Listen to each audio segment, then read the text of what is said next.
அனைவருக்கும் வணக்கம். மதாபிதா குரு தெய்வ ஆசீர்வாதம் எம்பெருமான் ஸ்ரீ உச்சிஷ்ட மகா கணபதி அனைவருக்கும் நீண்ட ஆயுளையும் நிறைந்த செல்வத்தையும் உயர்ந்த புகழையும் மெய்ஞானத்தையும் பேரறிவையும் பிரபஞ்ச ஞானத்தையும் பெருமிதம் வழங்கட்டும். அனைவருக்கும் மானசீகமான வாழ்த்துக்கள், மானசீகமான ஆசைகள். அனைவரும் ஜிகேஸ்டோ அன்புடன் வரவேற்கிறது. நம்ம இப்ப பார்த்து பேச போற ஒரு தலைப்பு 5ஆம் பாவத்தில் இருக்கக்கூடிய சூட்சுமங்கள் என்ன, 5ஆம் பாவம் கிரகங்கள் எப்படி தொடர்பு வருது அப்படின்னு பார்ப்போம். 5ஆம் பாவத்துல நிறைய காரகத்துவங்கள் இருக்கு. பாவ காரகத்துவங்கள் அப்படிங்கிறதுல 5ஆம் பாவத்துல நிறைய காரகத்துவம் இருக்கு. அதுல ஒரு 4 காரகத்துவங்களை பார்ப்போம். முதல்ல அது ஒரு சிறந்த திரிகோணம் அப்படிங்கிறத ஞாபகம் வச்சுக்கணும். 1, 5, 9 அப்படிங்கிறது திரிகோணம். அதுல முதன்மை திரிகோணம்ங்கிறது 9வது வீடு. அதான் இருக்கிறதுலே பாக்கியம். அந்த பாக்கியத்துக்கே பாக்கியம் இது. அது முதன்மை திரிகோணம், இது மூல திரிகோணம்ங்கிற மாதிரி இது ஒரு பெரிய ஒரு ஜாதகர் எதுக்காக வாழ்றாருன்னு கேட்டா 5ஆம் பாவத்தில் இருக்காக தான் வாழ்ந்துட்டு இருக்காரு. 5ஆம் பாவத்தை ஒருத்தர் இருந்து எடுத்துட்டா அவர் இறந்துடுவார். கிட்டத்தட்ட ஜடமா இருக்கும்.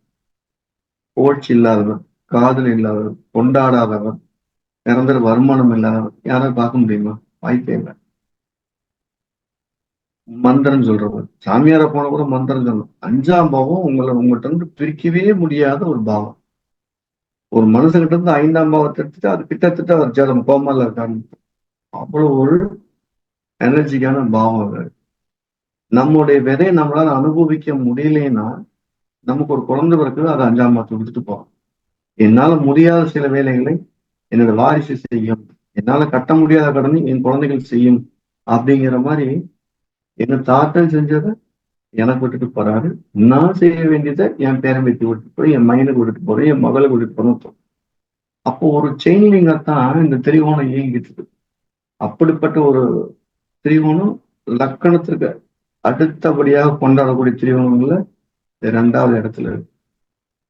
இப்போ இந்த 5ஆம் பாவத்தில் நமக்கு முக்கியமா இருக்கிறது மனசு அப்படிங்கிறது. ஒருத்தர் ஒரு மனப்பூர்வமா ஒரு சந்தோஷமா வாழ்ந்துட்டு இருக்காருன்னா 5ஆம் பாவத்தில் நிற்கக்கூடிய கிரகங்கள் ரொம்ப முக்கியமா இருக்கு. அது ஒரு பாவகிரகம் இருக்குன்னு வச்சுக்கோங்க, ராகு அல்லது கேதுன்னு சொல்லுவோம். அவர் மனசுக்குள்ள ஏதேனும் ஒரு குறை இருக்கு, அப்படியே கூடவே டிராவல் ஆகிட்டே இருக்கும். எந்த சந்தோஷம் இருந்தாலும் அந்த சந்தோஷம் ஒரு துக்கம் இருக்கும். இலையில நிறைய வெரைட்டி காய்கறினாலும் ஒரு காய்கறி அவருக்கு பிடிக்காத காய்கறி கண்டிப்பா இருக்கும். அப்படியே அங்க 5ஆம் பாவத்துல ஒரு பாவகிரகம் அவர் ஒரு வழி அவங்க கூட டிராவல் பண்ணிட்டே இருக்கும். 30 பேர் சேர்ந்து ஒருத்தர் மட்டும் காயப்படுறவரா இருப்பார். அந்த 10 பேத்துல ஒருத்தருக்கு மாதிரி சாப்பிடும்போது ஒரு கல் வந்துடும். அப்ப இந்த 5ஆம் இடத்துக்குரிய பாவகிரகங்கள் என்ன செய்யுதுன்னா, ஏதேனும் ஒரு ரூபத்துல அந்த ஜாதகரை நின்றுட்டே இருக்கக்கூடிய விஷயம். நான் எந்த ஒரு சந்தோஷத்தையும் பெருசா கொண்டாட முடியல, ஏன்னா அங்க எல்லாமே எனக்கு எதிரான ஒரு ஆள் இருந்துட்டே இருக்கிறாரு அப்படின்னு சொல்லாதவங்க பாக்கி கிடையாது. லக்னத்துக்கு 5ல ராகு அல்லது கேது இல்ல ஒரு வக்ர கிரகம் இருக்கக்கூடியவங்க எல்லாம் பாத்தீங்கன்னா எல்லா சந்தோஷமான நிகழ்வுகளையும் ஒரு தூக்கம் அப்படி கூடவே ஆகுது. ஒருத்தருக்கு கல்யாணம் நிச்சயம் பண்ணிட்டாங்க, எந்த தடங்கள்ல நடந்துட்டு இருக்குது, சாப்பாட்டுக்கு சொன்ன இடத்துல சாப்பாட்டுக்கு அந்த சமையல்காரர் வராம போயிட்டாரு, அந்த கான்ட்ராக்ட்காரரை செய்ய முடியல. சோ அவன் வந்த விருந்தாளிகளை கவனிக்க முடியாம பயங்கர சிரமம். அவர் சொன்னாரு, என்னோட வாழ்க்கையில இது வரைக்கும் நான் எந்த சந்தோஷத்தையுமே பரிபூர்ணமா கொண்டாட முடியலைங்க. ஸோ இப்ப அந்த அவங்க கொடுத்த தகவல் அடிப்படையில் இது வரைக்கும் இருக்கக்கூடிய பாவகங்களை எடுத்து பார்த்தா எல்லாத்துக்குமே அந்த விதி பொருந்தி போகுது. எப்படி நம்ம சொல்லலாம், 5ஆம் பாவத்துல என்ற ஒரு பாவகிரகம் ஜாதருடைய துன்பத்துல அப்படியே கூட தொடர்ந்துகிட்டே இருக்குது, இன்பத்துல ஒரு துன்பமா கூடவே டிராவல் பண்ணும். ஸோ அப்படி ஒரு மனசை காயப்படுத்துறதா இருக்கு. ஒரு சாமியார் நிலைக்கு எடுத்துக்கிட்டோம் அப்படின்னா அவர் சொல்லக்கூடிய மந்திரக சக்தி இல்ல மந்திரம், அவர் வழிபடக்கூடிய தெய்வம், அவர் பூஜிக்கிற தெய்வம் அப்படிங்கிறத இந்த 5ஆம் பாவம். ஒரு படிக்கிற குழந்தை எடுத்துக்கிட்டோம் அப்படின்னா அது சந்தோஷமா படிக்குதா இல்ல சந்தோஷமா படிக்கலையா, துக்கமா இருக்காங்கிறத, அது படிப்பை எப்படி எதிர்கொள்ளுங்கிறத அந்த 5ஆம் பாவம் சொல்லும். படிச்சு முடிச்சவொடனே என்ன வேலைக்கு போவார்னு ஒரு கேள்வி வைக்கும்போது அவங்க எதிர்பார்க்கக்கூடிய பாவகத்தோட 5 சம்பந்தப்பட்டிருந்தா சந்தோஷமா இருக்கு. அரசு உத்தியோகத்துக்கு போவாரா அப்படின்னா 5, 10 தொடர்பு இருக்கணும். நிரந்தரமான வருமானம் இருக்கும், 5, 10 இருக்கணும். வெளிநாடு போவாரா 5, 9, 5, 12 சம்பந்தப்படும். அவங்க எந்த கேள்வி கேட்டாலும் அவங்க மனசு ரசிச்சு போகணும்னா இந்த 5 சம்பந்தப்பட்டே ஆகணும். அப்ப படிப்பு முடிஞ்சோன்னு வேலைக்கு வரும்போது 5 சம்பந்தப்படும். அரசு உத்தியோகத்தை பத்தி கேட்கக்கூடிய அத்தனை ஜாதத்துக்குமே 5ஆம் பாவத்துடைய அனுகிரகம் எல்லாம் யாரும் நிரந்தரமான வருமானத்தை நோக்கி நகர்வதில்லை. அது உத்தரவாதமா சொல்லலாம். இந்த 5ஆம் பாவத்தோட தொடர்பு இல்லாம ஒருத்தர் நான் நிரந்தரமா சம்பாதிக்கன்னு சொல்றதுக்கு வாய்ப்பே இல்லைங்கிற உறுதியை சொல்லலாம். அந்த ஸ்டாம்ப்ல அது ஒரு ரூலா இருக்கு. சரி, படித்து முடிச்சுட்டாரு, வேலைக்கு போறாரு. இந்த சமயத்துல ஒரு காதல் உணர்வுகள் வரும்போது இந்த 5ஆம் பாவத்தோட ஒரு புதனுடைய நெருக்கம், இல்ல இந்த 5ஆம் பாவ அதிபதியோட புதனுடைய நெருக்கம், இந்த 5க்கும் புதனுக்குள்ள தொடர்பு அவங்களோட காதல் எண்ணங்களை எவ்வாறு அணுகுறாங்க பண்றாங்க, எவ்வாறு அணுகுறாங்க, எவ்வாறு அந்த ஒரு ஆப்போசிட்டா ஒரு கொண்டாடுறாங்கிற ஒரு காதல் உணர்ச்சி குறிக்கக்கூடிய பாவமும் இந்த 5ஆம் பாவம் தான். அப்ப அந்த காதல் உணர்ச்சி 5 கூட புதன் சம்பந்தப்படுது. அந்த காதலை திருமண லெவல கொண்டுகிட்டு போகணும் அப்படின்னா அந்த 5ஆம் பாவத்தை சுக்கிரன் கூட சம்பந்தப்படும் போது அது திருமண லெவல கொண்டுட்டு போகக்கூடிய ஒரு குணம் உண்டு. யாருக்கு பின்னால வளர்ச்சி வரும் அப்படின்னு பார்த்தா, இது என்னுடைய ஸ்டாம்ப்ல ஒரு ரூல்.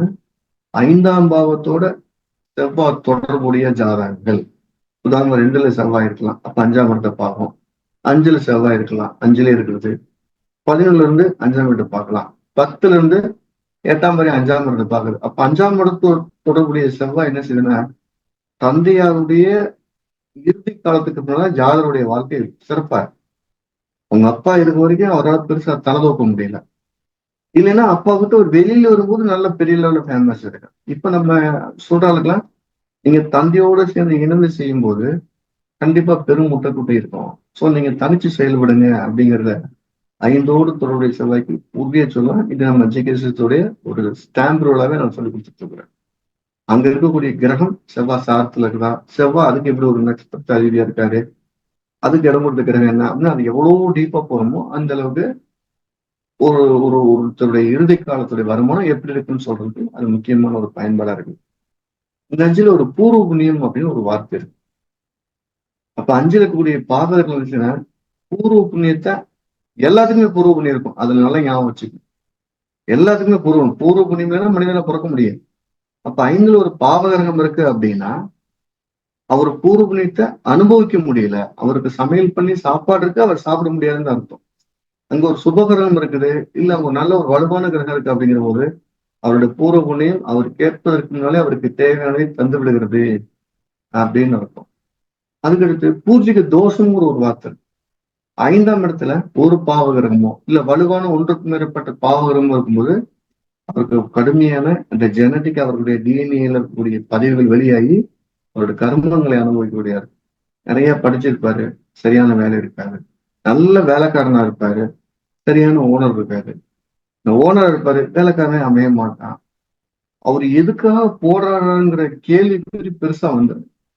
5ஆம் பாவத்துல ஒன்றுக்கு மேற்பட்ட பாவர்கள் தொடர்பு இருக்கும்போது எதுக்காக நான் போராடிட்டு இருக்கிறேன் அப்படின்னு கேள்வி கேட்டா அது நெல் அப்படிங்கிற ஒரு வார்த்தையை தான் நம்ம சொல்ற மாதிரி இருக்கும். உங்களுக்கு பக்தி மார்க்கத்துல அதிகம் ஈடுபாடு செலுத்தும் போது அப்படியே ரசிச்சு ரசிச்சு அவங்க அப்படியே வாழ வைக்கிறதுக்கான சக்தியை கொடுக்கும். அதே மாதிரி பக்தி மார்க்கம்னு சொல்லும் போது 5ஆம் இடத்துல எந்த கிரகம் இருக்கோ அந்த கிரகத்துடைய காரக தெய்வத்தை ரொம்ப ரசிச்சு கும்பிடணும் அப்படின்னு சொல்லலாம். ஒருத்தருக்கு 5ல கேது, அவரு காளியை கும்பிடுறாரு, முருகனை கும்பிடுறாரு. ஆனா திடீர்னு விநாயகரை கும்பிடும்போது ஆத்மாத்மா இருக்கு. விநாயகரை கும்பிடாத சில நாளுங்கள்ல விநாயகரை கும்பிடலைங்கிற ஃபீல் பண்றேன். அவரு என்ன கும்பிட்டு இருந்தாலும் அந்த விநாயகரை கும்பிடும்போது கூடிய அந்த ஃபீல் வேறல கிடைக்காது. அந்த 5ஆம் இடத்துல எந்த கிரகம் இருக்கோ அந்த கிரகத்துடைய காரக தெய்வத்தை, காரக தேவதைய, காரக தெய்வத்துடைய மந்திரத்தை உச்சரிக்கும் போது உங்களுடைய மனசு ஒரு புதிய பரிணாம வளர்ச்சி அடைமுறையில மாற்று கருத்து கிடையாது அப்படின்னு சொல்லலாம். அப்ப நமக்கு இதுல பாத்தீங்கன்னா அதுக்கடுத்து முக்கியமானது குழந்தை பேர். அப்ப காதலிச்சுட்டாரு, அதுக்கு திருமணத்துக்கு வர்றாருன்னா இந்த 5 தொடர்பு இருக்கும்போது அந்த காதல் திருமணத்துக்கு கொண்டு வந்து விடுது.